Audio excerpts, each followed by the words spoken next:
Good morning, everybody.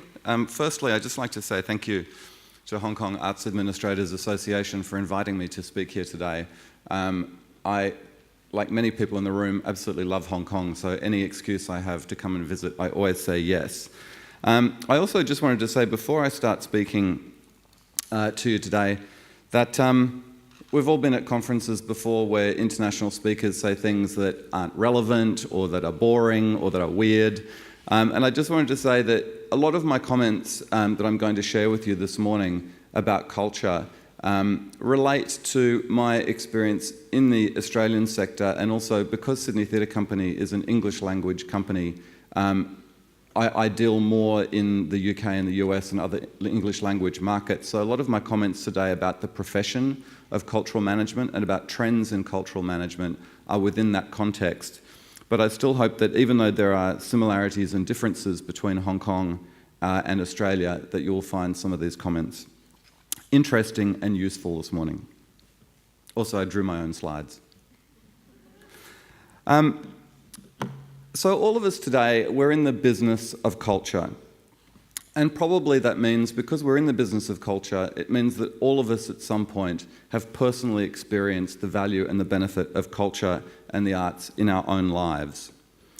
But it can be hard to be an advocate for arts and culture in our jobs, especially these days when things are changing so much. A lot of long-standing assumptions about funding and support for arts and culture are changing. In the US, for example, we've seen recently President Trump trying to defund the National Endowment for the Arts in America. And there are big cultural shifts in the UK and its relationship to Europe. We've also seen an increase in extreme weather events. All these things are going to start creating more competition for arts and culture for public money, but also increasingly for private money, such as philanthropic donations, which are becoming more important to organisations around the world. And what is culture? Because sometimes when we talk about a cultural policy, we're really only talking about an arts policy. But the arts are only really one part of culture, and I think it's always good to remember that we complement other forms of culture. We don't compete with other forms of culture. Sometimes in Australia, there are people in the arts who get cranky because it looks like the sporting industry is getting all the new money for stadiums, or that sports teams are better funded than arts teams. For example, arts companies. And I think it's always really important to remember that culture can mean the humanities, it can mean history and theatre and literature, but culture also, in its broader sense, means who we are as communities and societies. And all the things that we do, language, history, I've written up there bushwalking, that in Australia, communicating with nature is a very important cultural activity. All these things go hand in hand, and we need to find ways of connecting and not competing as far as we can. A healthy culture, as we know, whether it's a family culture, a workplace culture, a city culture, or a national culture, the health and vibrancy of the culture is so important. After we are fed and housed, and after we've managed conflict, I think that culture is the most important thing that we can attend to. Yet, it does seem like, and I suppose this feels like this in Hong Kong sometimes as well, it feels like a lot in our jobs. We have to defend culture. We have to argue with sponsors and in Australia, maybe the government, about why it's worth funding arts and culture. Some people think that art is just for the intellectual elite, for example. Some people think that art is just entertainment, so why should that be funded any more seriously than any other form of entertainment? And these are big conversations to have, and I think they're sometimes very difficult conversations to have with clarity and consistency. And so what I wanted to share with you today are some thoughts that have come out of a couple of experiences I've had in the effectiveness of different kinds of messaging around value. In 2010, I was invited to join a group of arts professionals from around the world that was brought together in the United States by a group called National Arts Strategies. And some of you, I know that there were people from Hong Kong institutions in that group as well. What they wanted to do was bring together international arts professionals with top business thinkers in business schools in America to kind of work out, in the era of the digital economy, for example, and increasing globalization, how the arts organisations were engaging with these very big strategic and business problems. And so they thought they'd bring us together with the kinds of academics who, at Harvard Business School, these sorts of business thinkers, not necessarily cultural thinkers. And so we had this conversation over a number of years. There were 3 or 4 separate meetings, and it was very generous of them to invite us from all over the world.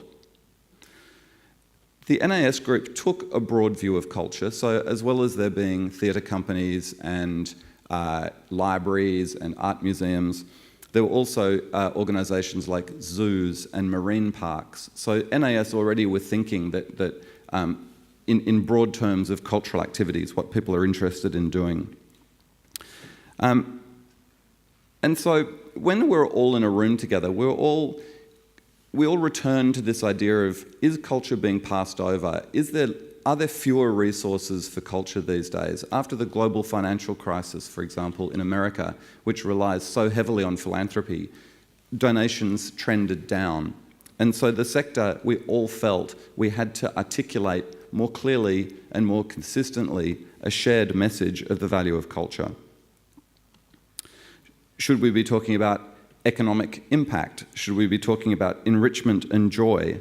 Should art be about provocation and challenge? All these messages were in the room, and it actually made it quite difficult to agree on how we would talk. We're actually disagreeing with each other. One person would say, I think art is for joy and entertainment, and someone else would say, no, it's not. And so in trying to share a message, we were actually disagreeing more than agreeing. And it made me think of a conversation I had with an advisor to a government minister in Australia. And he said to me that the arts are supposed to be great communicators, but the arts sector are terrible lobbyists. We just can't advocate properly. And I said to him a kind of a standard answer, which was, well, a dance company and an art museum, they all have different kinds of needs, and so it's difficult to share a message. And he said to me, that is absolutely rubbish. And he said, look at the agricultural sector in Australia.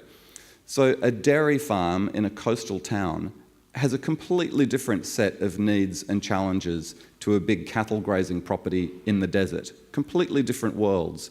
And yet, he said, the agriculture lobby has a very strong, clear voice in government. And I thought to myself, he's absolutely right.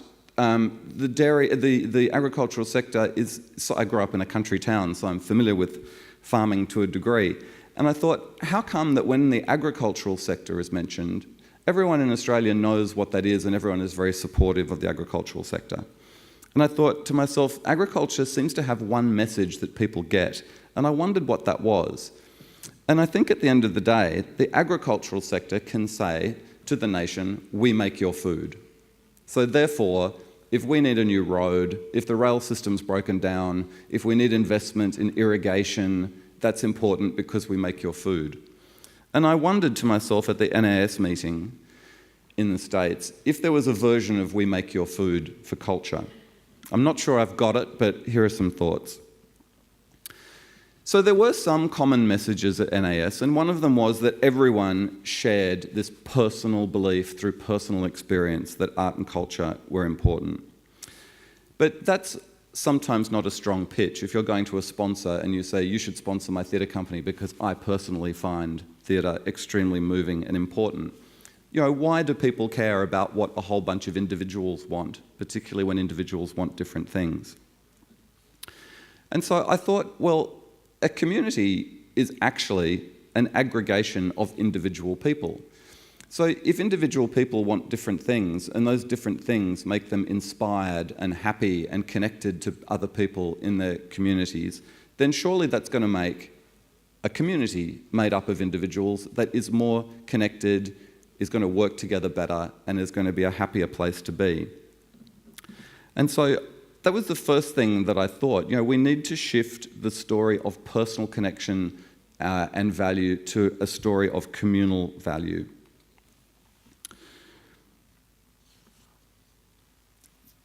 The next thing that I thought about in terms of personal value is if I say to someone, I really love theatre and it helps make my life more creative and more enjoyable, and someone says, well, I don't like theatre, that could be the end of the conversation. But there is an idea called externalities, which is a concept that means that you can derive benefit from things even if you don't directly experience them yourself. So, for example, I'm not particularly into the football in Australia, but I know that a lot of people I work with are. And when they go to the football on the weekend and their team wins, they feel excited, they feel buoyant, they have a great weekend, and they bring that energy and that positive feeling into the workplace on Monday, and it's an exciting place to be. In the same way that other people read books and go to book clubs, and when they go to book club, they sit with 6 people and they discuss the book they've been reading, and it makes them feel good. And that good feeling carries through their lives. So when I meet them the next day, they are feeling connected to people, they're feeling creative, and they're feeling intellectually satisfied. And so even though I don't go for a walk in a national park and I don't go to a football field, I'm still benefiting from those activities and from the government and individuals supporting those activities, because those activities are making other individuals in the community feel good. And that means that I am in a community that feels good about itself. And so I think that's an important thing, that, again, we have to accept other people's differences and support the things that other people are interested in as we expect them to be supportive of the things that we're also interested in. But it does make me wonder that when we meet people who aren't into arts and culture, that we do talk about this idea of externalities and how different kinds of cultural activities enjoyed by different kinds of people all add up to community well-being. And then after hearing everybody disagree in the room about entertainment and not entertainment and everything, I kind of had a breakthrough because I was making notes and I realised that maybe after all, everybody was saying versions of the same thing. There seemed to be 3 common themes that everyone was talking to, even if they were using different language and different examples. So the first one was stimulation. We read books and we go to the theatre because it stimulates us, it excites us, it gives us pleasure, it can give us joy, it can give us interest. People might be excited by a movie, or when they go and look at a painting, it might make them feel calm and reflective. Reading a book might make you laugh. You might feel awe when you go and visit a tiger in the zoo. And it's not all just about making us happy. Also, sometimes art makes us angry or confused or frustrated. And those are also important things because in experiencing those emotions, we get to understand our own feelings better, and we get to understand other people's feelings better through experiencing their art. And so I think even this is the tension between entertainment and not entertainment. Not all art is happy and joyous. Some of it is difficult and confronting. But all of it is mentally and emotionally stimulating, and so there is great inner personal value in that for all of us. The second thing that everyone shared, no matter what kind of institution they were in, was a commitment to the idea that culture is about learning. Your curiosity is aroused and satisfied. You might enjoy cooking and end up being an expert pastry chef. There's that idea of lifelong learning, where you keep learning about different things. A hobby might turn into a specialisation. You might read a 19th century French novel and become fascinated by history. You might hear music that you don't understand at first, but you're curious, and you keep listening until you have a more sophisticated appreciation for music. You might get satisfaction, personal satisfaction, from mastering a difficult instrument. And so the NAS group all talked about how at a marine park or a theatre company, everyone has schools programs and information on their websites and talks series to make sure that the learning value of culture was enhanced by each institution. And then the third thing we're all talking about as well was the fact that cultural institutions provide a point of connection in the community. We all talked about how cultural activities bring us together with friends and families. But also, you can experience a beautiful experience in a concert hall with a whole lot of strangers. And at the end of that experience, there is communal goodwill amongst all the strangers in the concert hall. So this idea of connection was also very important. Now, while I said that I wanted to make things simple, this is a doodle, a little sketch I drew at the NAS meeting, which tried to sum up all my feelings. And as you can see, in the centre is the personal realm. This is, I like it. I like theatre. I like tigers. It's also learning, wow, I never knew that before, and I'm curious to go another step. And connection is, I had company. I got out of the house. I shared an experience with other people, and I felt connected to my community. And you can see that as you move out to the public realm, ideally, the more people experience these values in the personal realm, the more we should have a community that is characterised by happiness, understanding, and togetherness. And I deliberately chose very, very simple language for those words, because we often talk about the arts being nourishing, but that might mean different things to different people. And so I was after kind of we make your food style language, happiness, togetherness, and understanding. How do you prove this? I've been talking about feelings a lot. And of course, we live in an era that's very much driven by economics and measurable numbers and measurable outcomes. But interestingly, research always tells us that human beings make decisions with their emotions. And so we pretend that we're rational, but actually we make decisions emotionally, and therefore we should be able to understand ourselves emotionally better. And so sometimes talking about happiness and togetherness seems very naive, because people will say, well, how much money is that worth? Or can you say that the community is now 25% happier? People don't understand, we've gone away from arguing on the basis of emotions. But interestingly, there are some outliers to this. So for example, Steve Jobs at Apple once said, it's in Apple's DNA that technology alone is not enough. It's technology married with liberal arts, married with the humanities, that yields the result that makes our hearts sing. Now, if I said to a sponsor, the theatre is going to make your heart sing, they would think I was an absolute idiot. And they would also think that it's an unmeasurable and therefore not a serious outcome. However, let's try and measure Apple, $800 billion market capitalisation. And that's an institution that's not driven by conservative economic rules and guidelines that we've all become used to. That was an organisation that was started one generation ago and driven very much by feelings, creativity, and, as Steve Jobs said, liberal arts and humanities.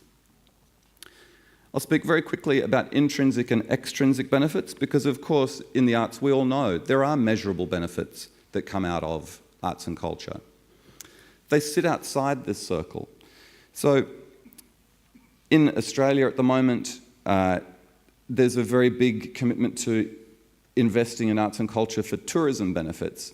If you have a city that's renowned for its culture, you measure the success of that in how many hotel nights are sold and how much money foreign tourists spend on dinner while they're in Sydney. So there are very much some measurable outcomes. Sydney Theatre Company does school literacy programs based on theatre. We can measure educational outcomes. The city of Melbourne in Australia is always very excited because it ranks high in the world's most livable cities index. And that is a measure of the culture in that city. So yes, we can make an argument on numbers, but are numbers our strongest argument? And also when we're thinking about climate and health, all these different sorts of causes also have numbers. So we need to really work out what our distinctive advantage is and what our distinctive value is to the community. If we go one step bigger, a lot of organisations these days, a lot of our sponsors, for example, say, how can our sponsorship of Sydney Theatre Company make our staff happier? And how can our sponsorship make our staff more creative and more innovative? And so we now have a lot of conversations between executives in corporations and actors and directors and playwrights to bring together different ways of thinking. So and you can see how the happiness of staff in a corporation will lead to their staff committing to that corporation. Going on a learning path in your life can lead to more innovation in a workplace. And of course, the more together we feel, the better the teamwork will be. But all these extrinsic benefits, we need to keep moving with them. We need to use them. We need to use whatever argument we need to use depending on who we're talking to. But in Australia, there is an expression, don't let the tail wag the dog. I think what this means is we need to keep hold of the fact that the dog is the value of culture emotionally. It's the happiness, togetherness, and understanding. The tail is all the other stuff that comes from that.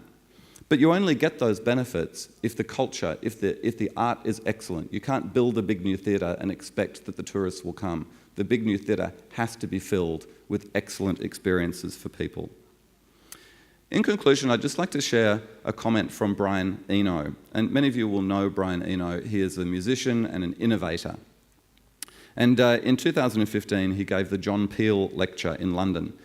And he talked about art. And he said, art is everything you don't have to do. He said, we have to move, but you don't have to do the rumba. And he also said, we have to eat, but you don't have to create a bomb Alaska.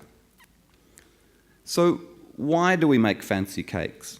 Why do we play the piano, go to the art gallery, or go to a play? It's because these experiences make us positive, they make us inspired, they can make us smarter, and importantly, they can make us kinder.